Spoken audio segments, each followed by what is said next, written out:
చాలామంది సాక్ష్యాలు చెప్తుంటారు. మన దగ్గర సాక్ష్యాలు ఉంటాయి. ఏ సాక్ష్యాలు ఉంటాయి? నల్ల జుట్టు తెల్లబడింది, తెల్ల జుట్టు నల్లబడింది, గేదె పాలిస్తుంది, కుక్క పిల్లల్ని ఈనింది. ఇవి కాదు సాక్ష్యాలు అంటే. లేకపోతే మోకాళ్ళ నొప్పులు తగ్గిపోయినాయి. ఇవా సాక్ష్యాలు? సాక్ష్యాలంటే అవి కావు. మన బ్రతుకులో దేవుడు చేసిన ఆత్మ సంబంధమైన మేలు, ఆత్మీయ ఫలింపు, నీ ద్వారా ఎంతమంది రక్షణలోకి వస్తున్నారు, ఎంతమంది జీవితాల్లో నువ్వు వెలుగులు నింపుతున్నావు, ఎంతమంది మరణశయ్య మీద నుండి బయటకు వస్తున్నారు, ఎంతమంది చీకటి బ్రతుకులో నుండి బయటకు వస్తున్నారు, ఎంతమంది అగ్నిలో నుండి తప్పించబడుతున్నారు. ఇలాంటి గొప్పవైన మేలులు దేవుడు ఎందరి జీవితాల్లో జరిగిస్తున్నాడో అవన్నీ సాక్ష్యాలే. వాళ్ళు చెప్తుంటారు ఇప్పటికీ, అన్నా మీ వాక్యం విని నేను మారు మనసు పొందా. మారు మనసు అంటే మాటలా? ఈజీగా వస్తుందా? అది చాలా కష్టం. అమ్మో, దానంత కష్టం ఎక్కడ ఉండదు. చాలా కష్టం అది. నేను మారు మనసు పొందా, నేను బ్రతుకు మార్చుకున్నా, నేను పునర్జన్మ పొందాను, పునఃసృష్టి జరిగింది, కొత్త జన్మ పొందాను, కొత్తగా జన్మించాను, నూతన సృష్టిగా మారాను. ఇలా చెప్పబడుతున్నప్పుడు వాళ్ళ జీవితాల్లో దేవుడు చేసిన కార్యం ఎంత గొప్పది. మగ్దలేనే మరియ మారిందట, ఎంత గొప్ప కార్యం జరిగింది. జక్కయ్య మారాడట, ఎంత గొప్ప అద్భుత కార్యం అది. పౌలు మార్పు చెందాడట, ఎంత గొప్ప అద్భుత కార్యం అది. ఇవి మన జీవితంలో జరిగే అద్భుత కార్యాలు, గొప్ప సాక్ష్యాలు ఇవి. విచిత్రం ఏంటంటే ఆ సాక్ష్యాలు వినబడ్డం మానేసినాయి. నేను వాక్యం విన్నాను, పాపపు బ్రతుకు నుండి జీవపు బ్రతుకులోకి వచ్చాను, ఈయన వాక్యం విని నేను మారు మనసు పొందాను, ఈయన వాక్యం విని నేను కొత్తగా జీవితాన్ని కట్టుకున్నాను, ఈయన వాక్యం వినే నేను నిలబడ్డాను, ఈయన వాక్యం వినే నేను ఇప్పుడు పరిగెడుతున్నాను ప్రభువులో, ఈయన వాక్యం ద్వారానే దేవుడు నన్ను పిలుచుకున్నాడు. ఇవి పోయాయి. మరేమొచ్చాయి? ఏమి సాక్ష్యాలు వింటున్నాం, పనికిమాలిన సాక్ష్యాలు. కామెడీ చేసి పడేశారు దేవుని వాక్యాన్ని. మొన్న ఆవిడెవరో చూడండి, అలా ఆయన గొడ్డలతో నరుకుతానే ఉన్నాడట, ముక్క ముక్కల కింద నరికేసాడట.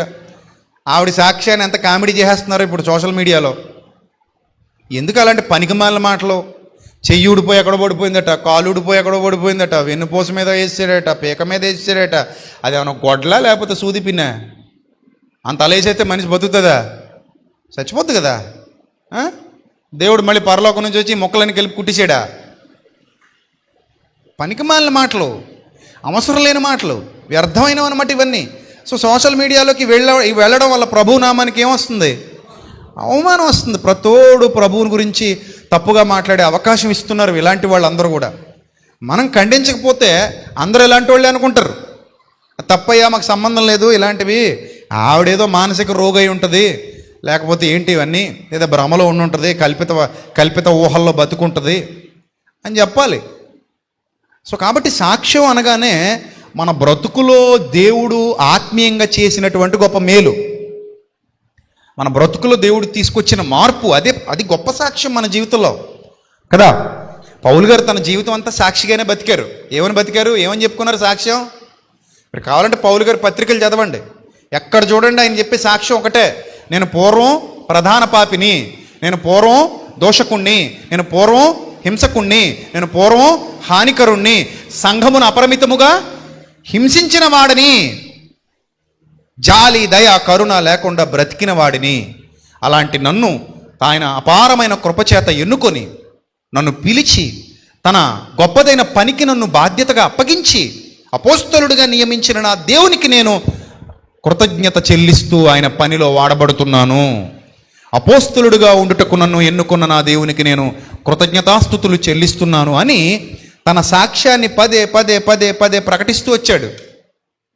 అది నిజమైన సాక్ష్యం, మనందరి బ్రతుకుల్లో జరిగే సాక్ష్యం అది. అందుకే సత్యవాక్యము ప్రకటింపబడిన తోడనే వెలుగు వారి హృదయాలలోనికి వెళుతుంది, వారి జీవితం గొప్ప సాక్ష్యపు జీవితంగా మారుతుంది. అవునా కాదా? మీ అందరి జీవితాల్లో కూడా దేవుడు ఇలాగే వెలుగులు నింపాడు. సత్యము వినుట ద్వారా మీరు అగ్నిలో నుండి తప్పించబడినట్టు ఏమయ్యారు? తప్పించబడ్డారు. ఆ విధంగా మీ జీవితంలో మార్పు వచ్చింది. మీరు ఇప్పుడు దేవుని పని చేస్తున్నారు. సో మరి నన్ను వలే నా పొరుగువాని నేను ఏం చేయాలి? ప్రేమించాలి. ఏ ఎరువైతే ఈ మొక్కకు పడిందో అదే ఎరువు ఇతరులకు కూడా పడాలి. నశించిపోతున్న ఆత్మను రక్షించాలి, నశించిన దానిని వెదకి రక్షించాలి, సత్యములోనికి నడిపించాలి, చీకట్లో నుండి వెలుగులోనికి తీసుకొని రావాలి. అది వాక్యం ద్వారా మాత్రమే, దేవుని మాట ద్వారా మాత్రమే జరుగుతుంది. కనుక బాధ్యత గల దేవుని పిల్లలుగా మనమందరం కూడా వాక్యాన్ని ప్రకటించాలి, ఉపదేశాన్ని అందించాలి. ఆ వాక్యం ఎవరికైతే అందట్లేదో వారి మధ్యలోనికి వాక్యాన్ని తీసుకెళ్ళాలి. అసలు ఆగిపోకూడదు ఈ పరిచర్య. నిత్యం ఎక్కడో చోట వాక్యం ప్రకటింపబడుతూనే ఉండాలి. ఎవరొకరికి అది వినబడుతూనే ఉండాలి. ఏమో ఏ క్షణంలో ఎవరు వింటారో తెలీదు. ఆకలిగా ఉన్నవాడు ఎక్కడుంటాడో తెలియదు, ఆహారం మాత్రం పంచుతూ ఉండాలి.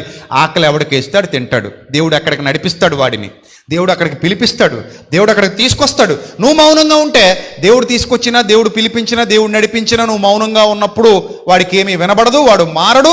ఆ ఆత్మ గురించి నువ్వు లెక్క చెప్పాల్సి ఉంటుంది. కాబట్టి దేవుడు నీకు అప్పగించిన బాధ్యత ఏంటంటే, నువ్వు ఏదైతే తిని ఫలించి అభివృద్ధి చెందుతున్నావో అదే ఇతరులకు కూడా నువ్వు ఏం చేయాలి? తినిపించాలి, వినిపించాలి. అందుకే సువార్త ప్రకటింపవలసిన భారము నా మీద మోపబడి ఉన్నది అని పౌలు భక్తుడు దృఢంగా సాక్ష్యం ఇచ్చాడు. అర్థమైందా? సో ఇప్పుడు చదవండి 2:7. సత్క్రియ నువ్వు ఎలా చేయాలంటే, ఇప్పుడు విసుక్కుంటూ చేయకూడదు దేవుడి పని. దేవుడి పని ఎలా చేయాలమ్మా చెప్పాలి, అందరూ చెప్పాలి. ఎలా చేయాలి దేవుని పని? ఓపికగా చేయాలంటే సత్క్రియ. ఇది దైవకార్యం అన్నప్పుడు చాలా శ్రద్ధగా చేయాలి. ఇది దైవ కార్యం అన్నప్పుడు చాలా ఓపికగా చేయాలి, విసుక్కుంటూ చేయకూడదు. నేనెందుకు చేయాలి, నాకెందుకు అప్పగించారు ఈ పని, నేనెందుకు ఇందులో ఉండాలి, నేనెందుకు ఈ బాధ్యత తీసుకోవాలి, నా వల్ల ఎందుకు జరగాలి, ఆ మాట మన నోటి నుంచి రాకూడదు. మనం ఒప్పుకున్నాం, ప్రభువా ఇదిగో ఈరోజు బాప్తిజం పొందుతున్నాను. నెక్స్ట్ ఏంటి ప్రభువా? నాయనా నీ భారం నాకు ఇచ్చేయి. ఏ భారం ప్రభువా? ఇన్నాళ్ళ నీ పాప భారాన్ని నా మీద వేసేయి, నేను తీసుకుంటా. ఓకే ప్రభువా, థ్యాంక్ యూ, నేను ఫ్రీ అయిపోయాను ప్రభువా. నో నువ్వు ఫ్రీ అవ్వలేదు నాయనా, నీ పాప భారం నేను తీసుకుంటున్నా. నా సత్య వాక్య ప్రకటన, సత్క్రియ అనే భారాన్ని నీకు ఇస్తున్నా. అందుకే మత్తయి సువార్తలో మనం చదువుకున్నాం కదా, నా కాడి ఎత్తుకొని నా యొద్ద నేర్చుకోవాలి. మనం ఏం చేయాలట? నా కాడి సులువుగాను నా భారము తేలికగాను ఉన్నది, కనుక మీరు నా కాడి ఎత్తుకోవాలన్నాడు. ఎత్తుకోవాలన్నా ఎత్తుకోవద్దన్నాడా? 11:28 మత్తయి సువార్తలో, ప్రయాసపడి భారం మోసుకొనిచున్న సమస్త జనులారా నా యొద్దకు రండి, నేను మీకు విశ్రాంతి కలుగజేస్తాను. నా కాడి సులువుగాను నా భారము తేలిగ్గాను ఉంది కనుక మీరు నా కాడి ఎత్తుకున్న యొద్ద నేర్చుకోండి. నేను మీకు విశ్రాంతి అప్పుడు కలుగజేస్తాను. ముందు నా కాడి ఎత్తుకోండి. మీరు నా కాడి ఎత్తుకోవాలి. నేను ఎత్తుకోనంటే నువ్వు క్రైస్తవుడివే కాదు, నువ్వు నిబంధన చేయలేదు ఆయనతో. నీ భారం ఆయన మీద, ఆయన భారం నీ మీద. నీ భారం బరువైనది, ఆయన భారం తేలికైనది. అవునా? నీ భారం బరువైనది. పాపం తీసివేయటం అసంభవం ఆయన రాకపోతే, పాపం క్షమించబడటం అసంభవం ఆయన లేకపోతే. అలాంటి నీ భారాన్ని ఆయన తీసుకున్నాడు, ఆయన భారాన్ని నీ మీద నా మీద మోపాడు. అందుకే పౌలు భక్తుడు ఘోషించాడు, సువార్త ప్రకటింపవలసిన భారము నా మీద మోపబడి ఉన్నది అని ప్రకటించాడు ధైర్యంగా. సో ఈ బాధ్యత మనందరిది, నీది నాది, మనందరిది. అందుకే ఇప్పుడు సత్క్రియ మనందరం ఎలా చేయాలట? ఓపికగా చేయాలి, విసుగుతుపోకూడదు. అమ్మో ఎంతకాలం అండి? ఎంతకాలం? నీ బతుకున్నంతకాలం, నువ్వు బతికున్నంతకాలం.